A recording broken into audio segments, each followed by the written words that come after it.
Assalamualaikum warahmatullahi wabarakatuh. Nama saya Abu Bakar Siddiq.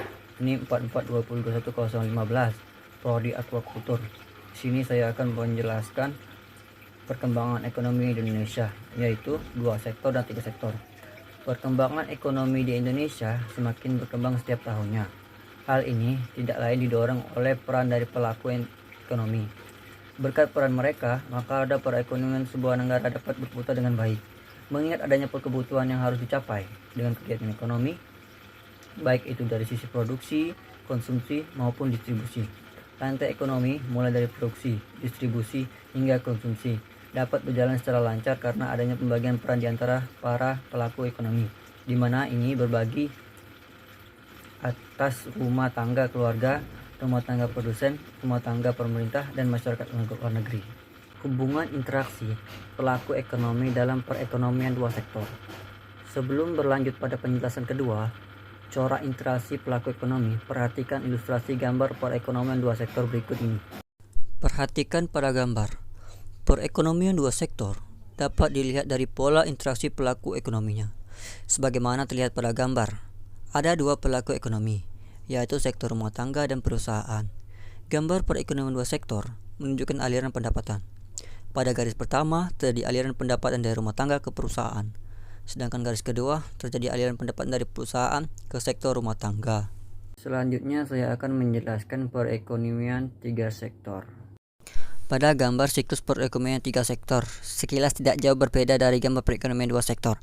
Perbedaan perekonomian 2 sektor dan 3 sektor adalah adanya sektor ketiga, yaitu pemerintah. Keberadaan pemerintah ini tentu mempengaruhi interaksi antara pelaku ekonomi yang ada di dalamnya. Pada perekonomian 3 sektor, sebenarnya interaksi antara sektor rumah tangga dan perusahaan sebagaimana ditunjukkan oleh garis nomor 1 dan 2 tidak jauh berbeda dengan pembahasan interaksi pelaku ekonomi 2 sektor. Rumah tangga tetap menjadi konsumen bagi perusahaan, sehingga rumah tangga membeli barang jasa dari perusahaan. Hal ini menyebabkan aliran pendapatan dari sektor rumah tangga ke sektor perusahaan. Posisi perusahaan juga sebagai pengguna faktor produksi yang disediakan rumah tangga.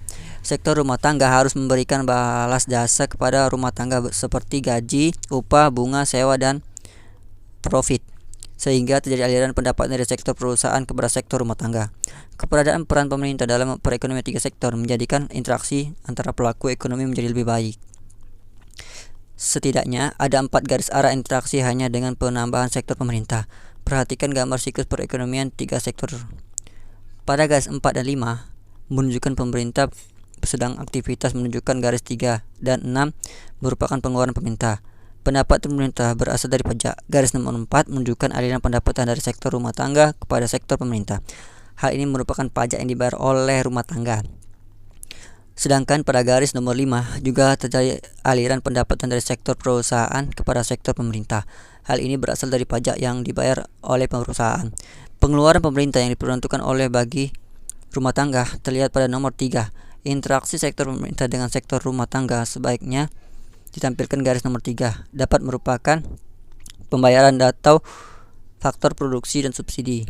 Untuk penyelenggaraan pemerintah tentu dibutuhkan tenaga kerja yang berasal dari sektor rumah tangga, sehingga pemerintah harus membayar gaji atau upah tenaga kerja. Pemerintah juga kadang melakukan pinjaman dana kepada sektor rumah tangga, misalkan dalam surat hutang pemerintah, hingga ada bunga yang harus dibayarkan pemerintah pada sektor rumah tangga. Pengeluaran pemerintah pada sektor rumah tangga dapat juga berupa transfer subsidi, seperti contoh bantuan langsung tunai. Pengeluaran pemerintah kepada sektor perusahaan ditunjukkan pada garis nomor 6. Hal ini dapat terjadi karena pemerintah membutuhkan barang atau jasa disediakan oleh sektor perusahaan. Dalam menjalankan pemerintah sehari-hari, misalnya membutuhkan kertas, print, tinta, dan lain-lain. Kebutuhan akan barang-barang tersebut tidak mungkin disediakan oleh pemerintah sendiri.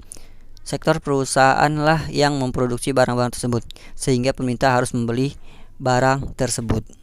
Sekian sampai di sini dengan penjelasan perekonomian Indonesia, yaitu 2 sektor dan 3 sektor. Apabila ada salah kata, saya mohon maaf, dan kepada Allah saya mohon ampun. Wassalamualaikum warahmatullahi wabarakatuh.